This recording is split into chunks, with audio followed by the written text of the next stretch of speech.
Book 39, D2, Entry into the Realm of Reality, continued. D2 I know only this enlightening liberation of manifestation of satisfaction by treasure produced from great joy.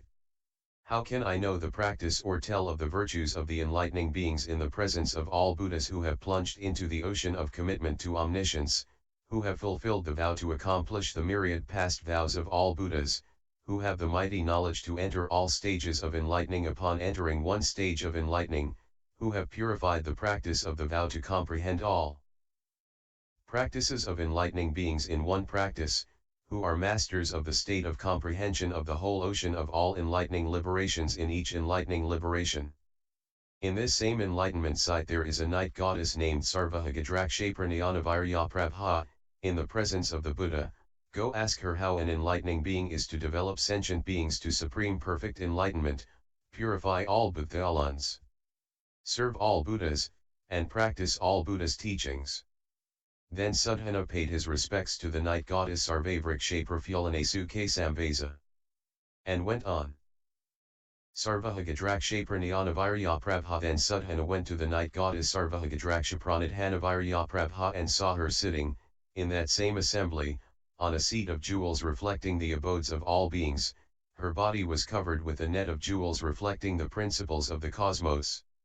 Her body showed reflections of all moons, suns, stars, and planets. She appeared to sentient beings according to their mentalities. She manifested her own body in forms like those of all beings. Her body manifested infinitely various appearances. Her body manifested the principles of the states of all modes of bearing. Her body appeared to be present everywhere. Her body appeared to sentient beings everywhere to mature them. Her body appeared to all beings, pervading everywhere with various projections proclaiming the truth. Her body descended from the sky to meet the needs of beings at all times. Her body was bowing at the feet of all Buddhas. Her body was leading all sentient beings in accumulating roots of goodness. Her body was facing all Buddhas, receiving their teachings and remembering them, heedfully minding and retaining them in fulfillment of her vows. Her body was filling all directions with infinite various manifestations. Her body was radiating the light of the lamp of truth, dispelling darkness for all beings. Her body showed the embodiment of pure knowledge of the illusoriness of things. Her body showed the embodiment of spirituality free from ignorance and passion. Her body was born of the magical nature of reality. Her mind was aware of the nature of reality. She was illumined with the light of impartial knowledge. Her mind and body were ultimately free from irritation and inflammation. She had come from the indestructible realm of the body of reality. Her body was a pure embodiment of the nature of things, inherently undefiled, naturally unafflicted, empowered by the realization of thusness, not fixed or dependent. Sudhana, seeing her, bowed his head. Remembering as many ways of seeing her as atoms in a Buddha land, he prostrated himself on the ground for a long time. Finally rising from the ground, in a reverential attitude Sudhana gazed at the body of the night goddess, and as he did so he attained 10 purities of thought, whereby he gained communality with all spiritual friends. What were those 10? He thought of spiritual friends as his own mind, to associate with them in all situations in the effort to attain omniscience. He thought of them as the pure essence of the development of his own actions, to accomplish the attainment of extensive roots of goodness to please spiritual friends. He thought of them as adorning the practice of enlightening beings, to associate with them in carrying out adornment by all spiritual vows. He thought of them as bringing him to all aspects of Buddhahood, to practice the paths taught by all spiritual friends. He thought of them as the state of comfort, to manifest the abode of the supreme state of the realm of all Buddhas. He thought of them as the one way of emancipation, to purify the practice of the commitment of emancipation by the vehicle of universal good. He thought of them as oceans of virtues of omniscience, to increase the production of all good qualities. He thought of them as fulfilling, increasing, and preserving all consummate good, to increase the force of energetic effort for total knowledge of complete enlightenment. He thought of them as fulfilling all roots of goodness, to fulfill the aspirations of all beings. He thought of spiritual friends as fulfillers of all aims, to establish the mastery of all acts of enlightening beings. He attained these 10 purities of thought, whereby he attained communality with the night goddess and enlightening beings as numerous as atoms in a Buddha land. That is, he attained communality of recollection, in remembering all Buddhas of all times and places, communality of intellect, in unconfused ascertainment of the principles of the ocean of all truths, communality of course, in familiarity with the principles of clear distinction.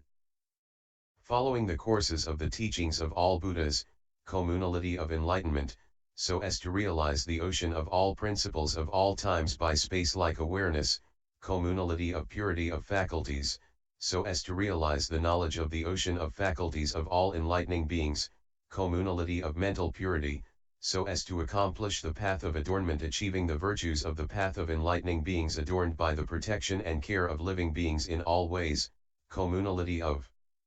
sphere, so as to attain the scope of the sphere of knowledge of those who have arrived at thusness, communality of following principles, so as to gain the light of the path of entry into the ocean of principles of complete omniscience, communality of comprehension of meaning, so as to attain comprehension of knowledge of the nature of all things, communality of spiritual abode, so as to shatter the mountains of all obstructions, communality of purity of the physical body, so as to attain physical purity resplendent with the marks and embellishments of greatness, appearing to sentient beings variously according to their dispositions, communality of power, so as to increase focus on omniscience in which all powers of enlightening beings are consummated, communality in expertise in all spiritual methods, so as to make the mind clear as space, communality of energy, so as to be capable of tireless perseverance in enlightening practices through all ages, communality of eloquence, so as to illumine unobstructed knowledge of all things, communality of insuperability, so as to purify the body beyond all worldlings, communality of noble-minded, non-depressive, intrepid speech, for purity of good relations with all groups, communality of voice, for enunciation of all truths, communality of purity of articulation, in respect to the myriad principles of conventions of expression of the languages of all beings, communality of purity of virtue, in respect to purities of accomplishment of virtues taught by the Buddhas, communality of harmonizing with the tradition of principles and actions of Buddhas, for purity of consequences of blameless action,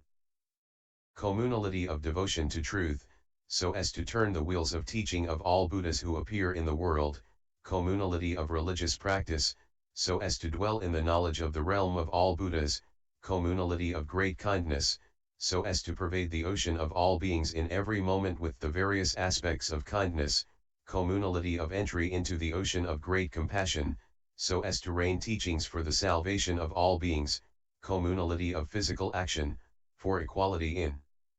application of means to perfect all beings, communality of purity in verbal action, in respect to seeking modes of expression of all truths, communality of mental action, for production of focus on omniscience in the minds of all beings, communality of adornment of all kinds, to approach all Buddhas in all Buddha lands, communality of visitation of all Buddhas appearing in the world, communality of seeking the teachings of all Buddhas, communality of service, to serve all Buddhas at all times, communality of leading beings to full development, in all realms of beings, communality of attainment of illumination of all methods of teaching sentient beings, communality of attainment of concentration, in all methods of concentration, communality of universal pervasion, so as to pervade all Buddha lands with projections of practices of enlightening beings, communality of states of enlightening beings, in the oceans of means of miracles of all enlightening beings,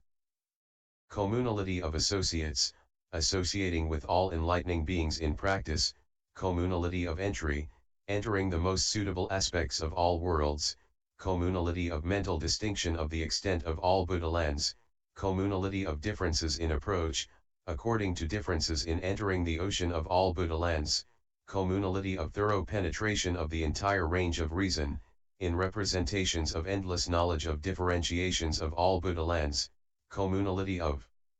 emergence in all Buddha lands, communality of non-regression, never to regress in penetrating and comprehending all realms, communality of dispelling darkness, so as to illumine the sphere of knowledge of all Buddhas.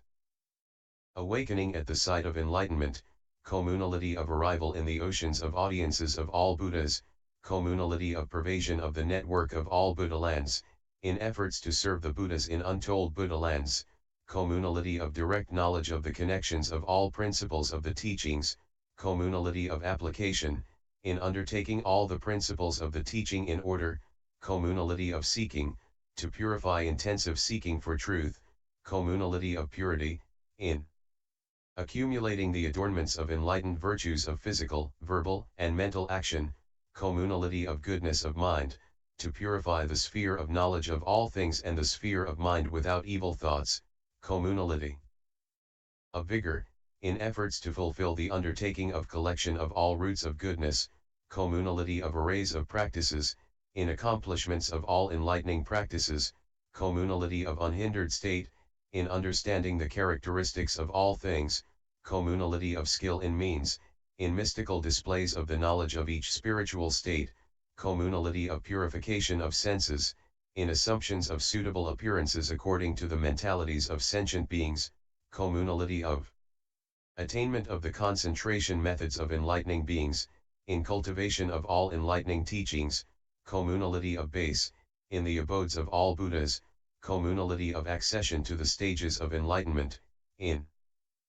attainments of all stages of Buddhas and enlightening beings, communality of standpoint, in all states of enlightening beings, communality of instruction, in receiving the instructions of all Buddhas, communality of concentration, entering the ocean of all concentrations at once, communality of differentiation of concentrations, in the context of various Buddha works, communality of mindfulness, of all points to remember, communality of conduct of enlightening beings, continuing to perform the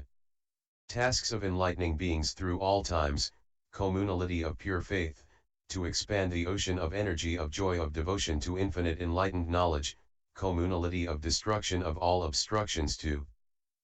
enlightenment, communality of non-regressing knowledge, to produce endless stores of enlightened knowledge, communality of emergence at appropriate times to guide all sentient beings to full development, communality of abode on the ways to omniscience, communality of sphere, entering the sphere of the majesty of the design of the cosmos, communality of independence, so as to be mentally free of all dependence, communality of teaching of all truths, realizing knowledge of the equality of all things, communality of exertion, so as to embody the power of all Buddhas, communality of higher knowledge of means of accomplishing communication with all beings, communality of attainment of uncontrived mystic powers, entering the oceans of lands in all directions, communality of the stage of mental command, so as to gain the illumination of the ocean of all concentration spells, communality of penetration of the secrets of all the Buddha's teachings in the doctrines of all the scriptures, communality of entry into profundity, in realizations of the principle of all things being like space, communality of range, coursing through all worlds, communality of splendor, appearing to beings according to their mentalities, communality of shaking, showing beings changes in the basis of the world, communality of fruitful action, edifying all who see, hear, or remember them, communality of emancipation, so as to awaken to the knowledge of the 10 powers, to fulfill all vows. Thus did Sadhana, by attainment of 10 purities of thought while gazing at the night goddess, gain communality with the night goddess in as many such ways as atoms in a Buddha land. Then, having seen the night goddess in as many ways as atoms in a Buddha land, having attained an infinite variety of purity of perception of spiritual friends and entered into as many aspects of communality with them as atoms in a Buddha land, Sadhana bared one shoulder, bowed to the goddess, and spoke these verses. As the power in my own mind, my will. For enlightenment is firm and unbending. As in your mind, O goddess, so in mine. This determination now spontaneously arises. All evils are cleared away. And resplendent good is developed. From witnessing your beauty, endless goodness is born in me. My mind is adorned with myriad virtues, each to the benefit of living beings. Adorned thereby I carry on practice, in all lands for all time. You have taught me the consummation of all the teachings to aid me, for my benefit, thinking to assist me. You present supreme spiritual instruction. You have blocked the path to woe and calamity, and shown the way to felicity. You have also shown the way to omniscience, followed by all enlightened ones. I think of you as a vehicle of emancipation, incomparable, rare, like space, undefiled, infinite. Pure is the door to omniscience. I think of you as a pure, immeasurable mine of omniscience. Oceans of virtues, vast as the sky, arise in my mind every moment. Guide me by the transcendent ways, and nourish me with inconceivable virtues. Fully developed by pure virtues, before long, I will gain the turban of omniscience. I always think of spiritual friends as fulfillers of the path of omniscience. Therefore I think by serving them all, good can be quickly developed. All advantages come from that, and achievement of good qualities. Having honored this infinite group, I will tell the world of the path of all knowledge. You are my mentor, of measureless virtue, my guide on the way of omniscience. Even in countless millions of eons, I could never thank you enough, O sage. Having spoken these verses, Sudhana said to the night goddess, you have shown me the sphere of this inconceivable enlightening liberation. Tell me, what is this liberation called? How long ago did you set out for supreme perfect enlightenment? When will you realize supreme perfect enlightenment? The goddess replied, this liberation is called made of roots of goodness fostering the development of all beings. Imbued with this liberation, realizing the equality of the essence of all things, comprehending the nature of all things, going to refuge in the independent state, passing away from all worlds, comprehending the differentiations in forms of things yet realizing the nature of things is without difference, without variation or distinction in appearance, not blue, yellow, red, or white. I manifest different bodies, of many appearances, of varying appearance, of non-varying, undifferentiated appearance, neither colored nor colorless, of many appearances, infinite appearances, pure appearance, appearing to emanate all sorts of supernal manifestations, appearing to be visible everywhere, appearing to be the same as all beings, transcendent appearance manifest to all beings, appearance of light reflected everywhere, non-offensive appearance, appearance beautified with the marks and embellishments of greatness, appearance resplendent with impeccable behavior. Appearance manifesting the exertion of great power, appearance of unapproachable profundity, appearance unsurpassed in all worlds, appearance varying from moment to moment. Appearance manifesting multitudes of different forms, appearance of various physical forms, appearance manifesting infinite miraculous displays, appearance as an eloquent speaker, appearance of all beautiful forms, appearance adapted to development of all beings, appearance of consummate good manifest to those who are teachable according to their mentalities, appearance reflected everywhere without obstruction, pure, untainted, serene, radiant appearance, healthy, beautiful appearance of an indestructible body, appearance of cultivation of inconceivable spiritual methods, superlative appearance overwhelming all, appearance without darkness or obscurity, appearance dispelling all darkness, appearance imbued with all good qualities, appearance of an ocean of virtues of a great soul, appearance attained by honoring the worthy in the past, appearance of supreme vastness of a mind clear as the sky, appearance revealing an ocean of indestructible, inexhaustible virtues, appearance free from all worldly attachments, appearance freely pervading everywhere, appearance instantly manifesting a multitude of different appearances in untold myriads of realms. Appearance increasing floods of great joy in all sentient beings, appearance to protect all beings, appearance emanating multitudes of manifestations of all virtues of Buddhahood from every pore, appearance purifying the wills and aspirations of all sentient beings, appearance showing determination of the meanings of all spiritual teachings, appearance radiating a network of varicolored lights, appearance of pure light as vast as the sky, appearance contained in the light of the untainted essence of pure jewels, appearance reflecting the undefiled real nature of things, incomparable appearance, appearance reflecting the variety of the ocean of means of liberation, appearance of ubiquitous light.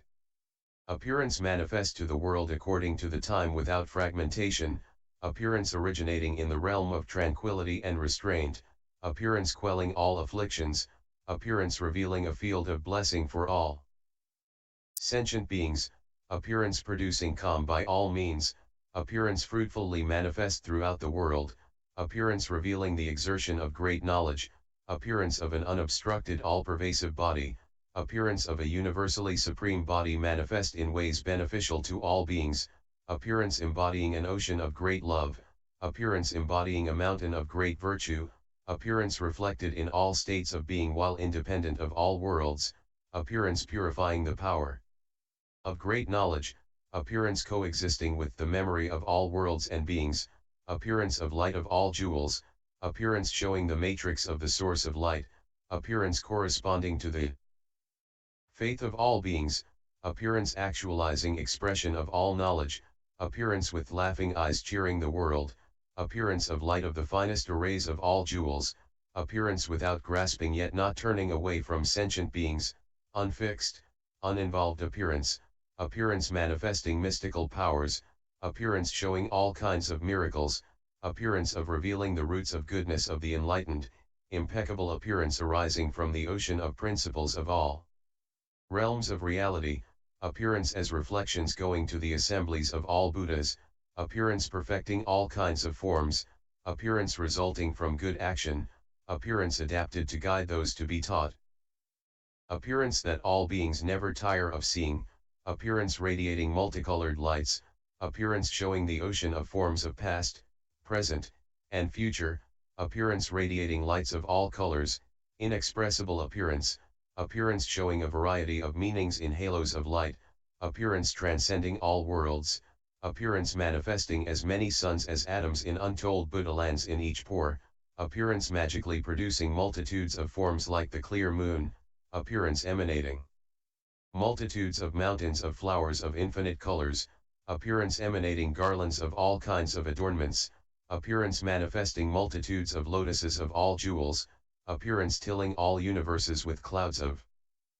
incense of all fragrances, in each moment of consciousness producing clouds of treasuries of all kinds of fragrant powders and pervading all universes in the 10 directions. I show all this to sentient beings who can be guided by seeing, those who can be guided by hearing, those who can be guided by remembering, those who can be guided by production of emanations of teaching cycles, those who can be guided when the time is ripe, those who can be guided by seeing physical bodies, those who can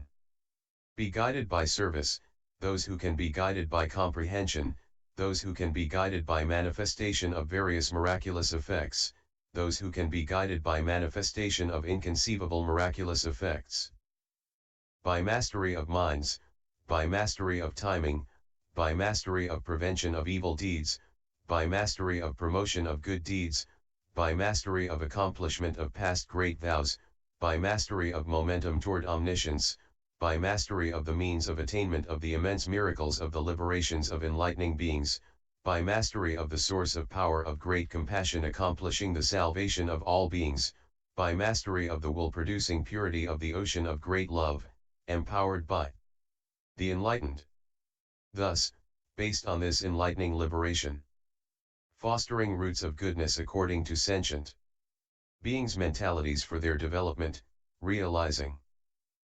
the undifferentiated essence of reality, manifesting an infinite variety of physical forms, projecting visions of an infinite variety of multitudes of appearances from each body representing practices, radiating an infinite variety of multitudes of light beams from each appearance of action, showing reflections of Buddha lands, showing infinite Buddhas emerging from each beam of light in each Buddha land, showing the infinite variety of projections of each Buddha. I vivify past roots of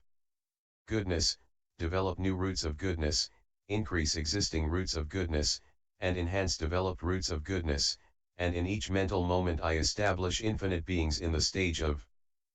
non-regression, where they will not retreat, advancing toward supreme perfect enlightenment. Also, you ask how long ago I set out for supreme perfect enlightenment, and how many eons I have been carrying out enlightening practice. I will tell you this, too, by the power of Buddha. The sphere of knowledge of enlightening beings is not in the realm of thought, conception, or imagination.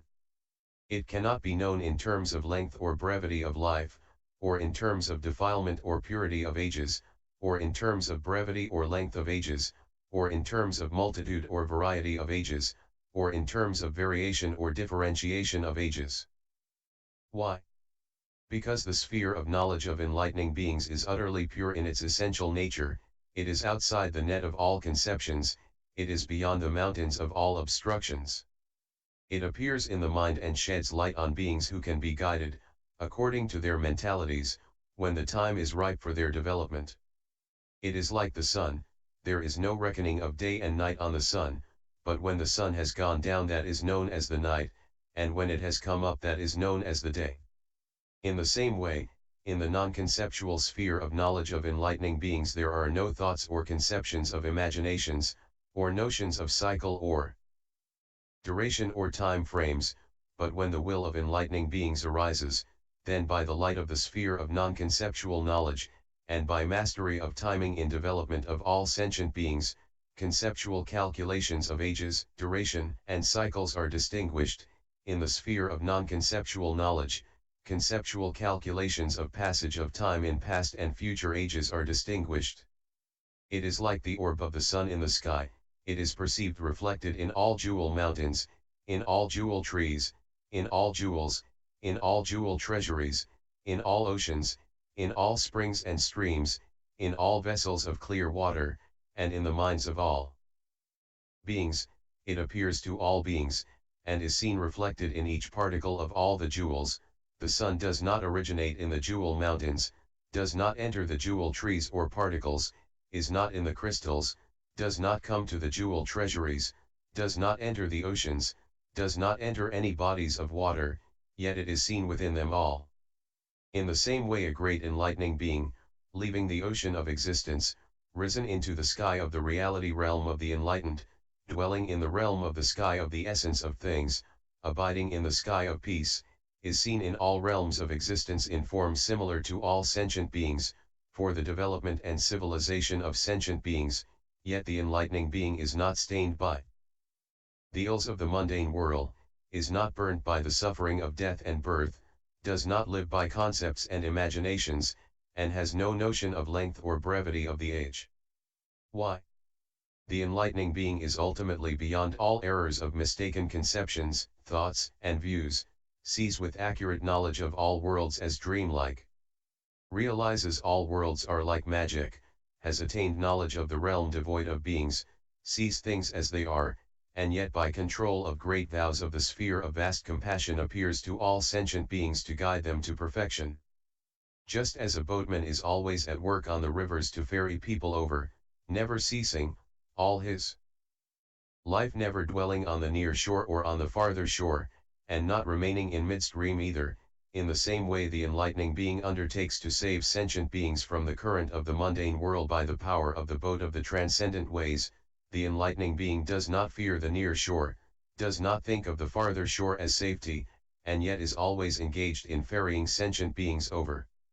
Though the enlightening being enters the variety of ages by persisting in enlightening practice through all ages, beyond measure, yet the enlightening being does not carry on enlightening practice within notions of passage and length of ages. Just as space, extensive as the cosmos, is without discrimination whether worlds become, decay, or disappear, is by nature pure, undefiled, neither turning back nor tiring, not long or short, eternally supporting all lands, in the same way the space of the will and knowledge of the enlightening being, with the whirlwind of great vows, never tires in keeping sentient beings from falling into all states of misery, has no fear in leading them to the paths of felicity, is not exhausted in setting them on the ways to omniscience, does not follow afflictions, and is not stained by the ills of the mundane world. Just as a magically produced man has all his limbs and body parts but lacks 10 physical elements, inhalation and exhalation, coolness and warmth, hunger and thirst, joy and sorrow, the pains of birth, old age, sickness, and death, in the same way, in the enlightening being whose form is born of the magic of knowledge, whose body is one with the cosmos, who appears in all states of existence to perfect sentient beings, who lives through all ages, 10 things are not to be found: desire for the mundane world, rejection of life in the mundane, currying of enjoyment of objects. Malevolence, desire for enjoyment, the burning of afflictions, experiences of painful feelings, fear of difficult situations, desire for existence, and attachment. I will tell you more, by the power of Buddha, to increase the power of vows of enlightening beings of the future. In the very remote past there was a world called Jewel Light. In that world was an age called Beautiful Light. In that age 10,000 Buddhas appeared. The first of those Buddhas was one called King illumining space with the voice of truth, who was one of those who has arrived at thusness, perfectly enlightened, consummate in knowledge and action, arrived at felicity, supreme knower of the world, tamer of humans, teacher of humans and gods, a blessed Buddha. That Buddha appeared not far from a capital city called Array of Delights, in the middle of the 4 continents of the world. East of that city was a forest called Beautiful Light, in which there was an enlightenment site called Cloud of Jewel Flowers. At that site a lion thrown in the calyx of a lotus of radiant jewels appeared, and this is where that Buddha realized supreme perfect enlightenment. At that time the human lifespan was 10,000 years. Now, there being many who were set in evil ways, killing, stealing, raping, lying, foul, and harsh in speaking, divisive, covetous, malicious, and deluded, the Buddha sat at the site of enlightenment for a full 1,000 years and taught enlightening beings, world leaders, and people who had served past Buddhas, in order to mature people's existing roots of good. At that time there was a king called Victorious Light in that capital city Array of Delights. He had thrown many hundreds of thousands of criminals and evildoers into prison to discipline them, thieves, killers, rapists, liars, abusive and violent people, troublemakers, greedy people, malicious people, people obsessed with aberrant ideas, people addicted to unlawful pleasures, people overcome by desire for ill-gotten gains, people involved in false cults, evildoers, people who had committed violence, people who had done no good, people who had neglected to come to the aid of those in danger and fear, people without respect for their parents or for mendicants, priests, and holy people. The king had a son named Conqueror, who had 28 of the marks of a great man, and lived in the palace surrounded by many graceful women. He heard the frightful cries of those who were bound up in prison. Agitated and upset by these cries, moved with compassion, he left the palace and went into the prison, where he saw those people cast into the dungeons, bound by all sorts of fetters and shackles, chained together and thrown into the darkness, shrouded in smoke, exposed to unhealthy draughts, emaciated, hungry and thirsty, naked and homeless, filthy and unkempt, being subjected to various tortures, screaming in pain. Seeing the prisoners, the prince was inspired with great compassion and an unprecedented determination to help others. He comforted the prisoners, intending to deliver them from their bonds. Giving them assurance, he went to the king and said, "Know, O king, that I have given assurance to the people in prison. Please set them free." The king called his 500 ministers together and asked them what they thought about this. They said, "These people are plunderers of the royal treasuries, attackers of the king, arrested entering the royal palace, they should be executed. Furthermore, anyone who wants to save them is also guilty of crime against the king." The prince, overwhelmed with great compassion, said to those ministers, "Let it be as you say. Just release these convicts, I can endure all pains for their sake. Whatever you would do to them, do to me." To free them from bondage I will undergo all kinds of torture and give up my body and life. Why? If I cannot liberate these people from bondage, how can I liberate those who are bound to the world, who are tied up by the ropes of craving, who are in the abyss of ignorance, who are cast into the darkness of delusion, who suffer the pains of poverty, who have fallen into the depths of evil ways, who act senselessly, whose minds are confused, who see no way to emancipation, who are without illumination, who are attached to the world, who lack virtue and knowledge, who have lost their faculties of knowledge,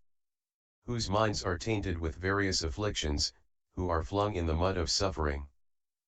who are under the control of demons, who are tormented by birth, old age, death, grief, lamentation, misery, depression, and sorrow. Then the prince released all those prisoners from their bonds, by giving up himself, his whole retinue, and all his wealth. Freeing them, he removed all that was torturing them once and for all. At that point the 500 ministers, up in arms, went to the king and said, "Know that the law of the king has been broken by the will of the prince, and all of our lives are uncertain. If you do not punish the prince, your own life will not last long." The king, enraged, set out to kill his son and those convicts as well. The queen, hearing of this, was very upset, her hair undone, her jewelry and makeup removed. She went to the king with 1,000 of her ladies, beating her breast and throwing dust on her head, weeping and wailing. She said to him, "Let the prince go free, let him live." The king turned to the prince and said, "Give up on these criminals. If you do not, you will die for their sake." The prince, facing death, was not fazed, being focused on omniscience, dedicated to the welfare of others, guided by great compassion. The queen, his mother, asked the king to allow a fortnight for observation. "Let the prince give people whatever they need for half a month, then do whatever you want with him." The king agreed to this. North of the city there was a large park called Sunlight that had been made in the past as a sacrificial ground. The prince went there and gave to anyone who asked whatever they needed. Thus for half a month he freely gave away various goods, food, clothing, utensils, and so on, to whoever needed them. Then, on the last day of the fortnight, the whole population gathered, the king, his ministers, his women, the grandees, the landlords, the townspeople, and all the religious impostors. Now the Buddha king, illumining space with the voice of truth, realizing it was an opportune time to teach people, went to that sacrificial ground, respectfully, surrounded by celestial and spiritual beings.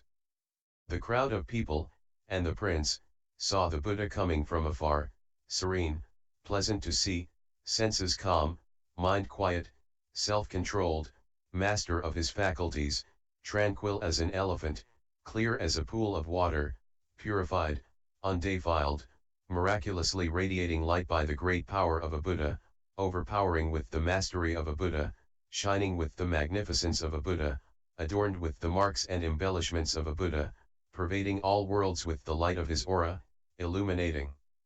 them with rays of light, emanating orbs of fragrant jewel fire from every pore, causing all worlds to quake with the quaking of a Buddha land, destroying all beings' afflictions. Coming forth as a Buddha, raining multitudes of all kinds of supernal manifestations, bearing himself as a Buddha, increasing the flow of joy in all beings, conveying the power of the sight of a Buddha. Seeing the Buddha thus, everyone's mind became clear and serene. Then the prince and the people, going out to meet the Buddha, their minds clear, prostrate themselves before the Buddha, made offerings of many kinds, and said, "Welcome, welcome, blessed one, the Buddha has turned his attention to us, the Buddha has bestowed his favor on us." Then the prince pointed out a seat of honor to the Buddha and said, "Please sit down, O blessed one, this seat has been prepared." Then, as the Buddha approached, the gods of purity, by the power of the Buddha, changed it into a calyx of a lotus of fragrant diamonds. The Buddha sat on it, and enlightening beings sat on surrounding seats. As soon as they saw the Buddha, everyone in the assembly was relieved of afflictions and obstruction and disturbance, and became fit vessels for the holy teachings. Then the Buddha, knowing that those people had become capable of receiving the teaching, gave them a systematic talk. He expounded to them a scripture called Illumination of the Multitude of Causes, including all elements of the teaching, which he spoke in the languages of all people. At that, 80 million people in that crowd attained dispassionate, pure, objective vision of things. Many millions reached the stage beyond learning. 10,000 were led to the great vehicle, introduced to the way of fulfillment of the great vows of universally good enlightening action. Thus as the Buddha turned the wheel of teaching by the great miraculous power of Buddhas, as many beings as atoms in 100,000 Buddha lands in the 10 directions came to the guidance of the great vehicle. An infinite variety of beings in the interrelated Buddha lands in the worlds of the 10 directions put an end to evil. Countless beings were established in the way to paradise. And as for the prince, he attained this enlightening liberation made of roots of goodness fostering the perfection of all beings according to their mentalities. Now then, you may think that the prince in that time, who gave up his body and life, his wealth and retinue, and all human pleasures, in order to liberate those people from bondage, was somebody else. Who was it who made that great sacrifice without reservations, who won the favor of the Buddha of that time, who resolved to attain perfect enlightenment when he saw the Buddha? Who attained this enlightening liberation made of roots of goodness fostering the development of all beings according to their mentalities? It was none other than I myself who was that prince in that time.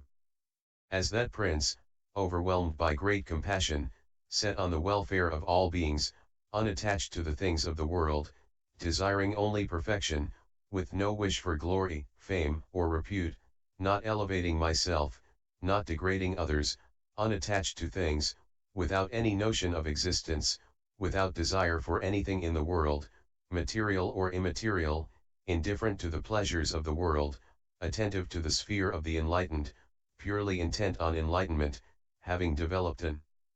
indomitable will, benevolent toward all living beings, compassionately resolved to quell the suffering of all beings, intent on the power of the enlightened, purifying the path of enlightenment, preparing the paths of emancipation of the great vehicle, contemplating the path to omniscience, I did these difficult deeds. This is how long ago I attained this liberation. And who do you think those 500 ministers were, who unjustly incited the king to execute me? They were none other than 500 people whom Devdatta incited to kill the Buddha. The Buddha subsequently guided them and foretold their enlightenment, predicting that in the future, after as many eons as atoms in a polar mountain, in an age called Good Light, there would be 500 Buddhas, with Bhuthalans of various qualities, born of various races, tribes, and families, showing various miracles at birth, undergoing various spiritual transmutations on leaving society, manifesting various lights at the tree of enlightenment, approaching the pinnacle of enlightenment in various ways, showing various ways of destroying demons, showing various miracles on attainment of enlightenment, articulating various terms for the principles of their teachings, expounding various scriptures, speaking various languages, surrounded by various audiences, emanating various auras of light, having various lifespans. Their teachings to remain for various lengths of time, their teachings variously circulating, and their names to be various, all embodiments of great compassion. The first Buddha of the age to attain supreme enlightenment in the world jewel light would be one named Great Compassionate One, the second would be named Moon of Commitment to the welfare of all beings, the third would be Lion of Great Compassion, the fourth would be Desirous of the welfare of all beings, and the last one would be Supreme Healer. Who do you think those criminals of that time were, doomed to die, whom I released from bondage by sacrificing my life? They were none other than the Buddhas of the present age, virtue, beginning with Krakachanda, and countless millions of other enlightening beings who were inspired to seek enlightenment by seeing the Buddha resolution born of the glory of the proclamation of endless power, and are now carrying out enlightenment practice throughout the universe, and are cultivating and extending this enlightening liberation born of roots of goodness, aiding the development of all beings according to their mentalities. Who do you think the victorious light of that time was? It was none other than the great debater Satyaka. And who do you think were the retinue and servants of the king, but the 60,000 philosophers whom Satyaka brought to the Buddha to debate, and whom the Buddha predicted would become enlightened and appear in the world as Buddhas, with variously arrayed Buddhalands, in various ages, with various names. To continue, the prince conqueror, given permission by his parents, after having released the prisoners, gave up his great wealth and family and went to the Buddha. For 5,000 years thereafter he cultivated spiritual practice, during which time he perfected 10,000 concentration methods, attained 10,000 ways of mental command, entered into 10,000 channels of mystic knowledge, attained 10,000 great treasuries of enlightening beings, produced 10,000 currents of momentum toward omniscience, purified 10,000 facets of tolerance, carried out 10,000 contemplations, developed 10,000 bodies of power of enlightening beings, entered 10,000 doors of knowledge of enlightening beings, produced 10,000 ways to transcendent wisdom, became aware of 10,000 channels of conscious vision of thousands of Buddhas, and accomplished 10,000 vows of enlightening beings. With these realizations, in each mental moment he went to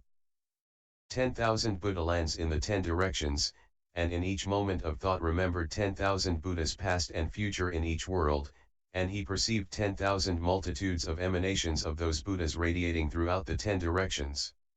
In each moment of thought he saw all the beings in 10,000 Buddhalands, passing away and coming to life in various states, undeveloped and developed, felicitous and miserable, of good and bad appearance, following their desires, and he understood the passing away and coming to life of those beings, as well as the revolving of their minds, the conduct of their minds, the continuity of their thoughts, the variety of their inclinations, the multitude of their faculties, the courses of their endeavors, their habits of action, and the proper timing to develop and guide them. Subsequently the prince passed away from there and was reborn in the same city array of delights, in the same royal family, and attained sovereign rulership. As the king, following the demise of the Buddha king illumining space with the voice of truth, he propitiated a Buddha named Glorious King risen in the sky of truth. After that, at that same enlightenment site, having become a chief god, he propitiated a Buddha named Sanctuary of Celestial Rulers. After that, in the same world, having become a celestial chief of the heaven of timely portion, he propitiated a Buddha named Fiery Energy of the Radiant Mountain of Mental Command. After that, having become a celestial chief of the heaven of satisfaction in the same world, he propitiated a Buddha named King proclaiming the light of the will of the teaching. After that, having become a celestial chief of the heaven of good emanation in the same world, he propitiated a Buddha named King like the moon in the sky. After that, having become a celestial chief of the heaven of command of others' emanations in the same world, he propitiated a Buddha named Paragon of indestructible power. After that, having become a chief Brahma god in the same world, he propitiated a Buddha called Sound of projections of the will of teaching reflected everywhere. Beginning with these, 10,000 Buddhas emerged in the age beautiful light in the world jewel light, all of whom were propitiated by the Prince Conqueror. Following that age beautiful light was an age called subtle light, in that age I was a king called Great Wisdom. As a king, I propitiated a Buddha named Glorious Mountain of Marks of Greatness. Next, in the same age, as a householder I propitiated a Buddha named Restrained in Body and Mind. Next, in the same age, as a government minister, I propitiated a Buddha named Undefiled Child. Next, in the same age, as a Titan chief, I propitiated a Buddha named Holder of Energy. Next, in the same age, as a tree spirit, I propitiated a Buddha named Polar Mountain of Marks of Greatness. Next, in the same age, as a caravan leader, I propitiated a Buddha named Undefiled Arms. Next, in the same age, as a city spirit, I propitiated a Buddha named Walking Boldly as a Lion. Next, in the same age, as a god of riches, I propitiated a Buddha named Crown of the Lord of Gods. Next, in the same age, as a celestial musician, I propitiated a Buddha named Spiritual Renown. Next, in the same age, as a goblin chief, I propitiated a Buddha named Crown of Light. In this way, I propitiated 60 million Buddhas in the age of subtle light, beginning with these 10. I honored and served those Buddhas in various forms of existence, and as I went to each Buddha I matured countless beings for supreme perfect enlightenment. And as I went to each Buddha I attained various concentrations, various mental commands, various accomplishments, various types of specialized knowledge, various perspectives on truth, various operations of knowledge, various perceptions of the totality of realms, various awarenesses of the totality of lands, various perceptions of the totality of visions of Buddha, all these I entered into, purified, enlarged, and devoted my attention to from start to finish. And just as I propitiated the Buddhas in the age of subtle light, so did I propitiate all the Buddhas who arose in as many eons as atoms in all oceans of worlds and came from other worlds and taught, and I listened to their teaching and remembered it. I have retained all their teachings, and from all of those Buddhas I got this enlightening liberation born of roots of goodness aiding the development of all beings according to their mentalities, by various means of attainment and by various ways of liberation. Then the night goddess spoke these verses to Sudhana elucidating this liberation. Continued, E2.